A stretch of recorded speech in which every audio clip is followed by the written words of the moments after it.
Okay. ఒకవేళ central government పదవి గనక ఇస్తే పవన్ కళ్యాణ్ గారికి, అది ఎటువంటి పదవి అయితే బావుంటదని మీరేమన్నా 2, 3 పదవులు మీ మనసులో ఉన్నయేమన్నా మీరు అనుకునేయి చెప్పండి?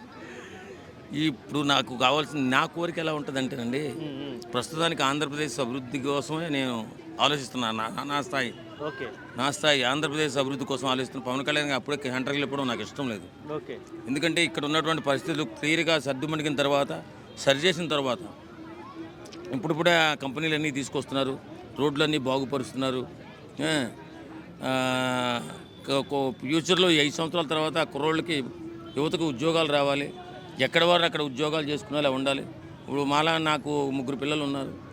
నా 3 పిల్లలు నా ఇంటికాడ ఉండాలంటే నా దగ్గరలో ఉద్యోగాలు చేస్తే వారానికి 2 రోజులు నా ఇంటికాడ ఉంటారని ఆశపడతాను. కాబట్టి ఇక అదే దూరంగా పోతే సంవత్సరానికి ఒకసారి 2 సార్లు వచ్చి పోతుంటారు.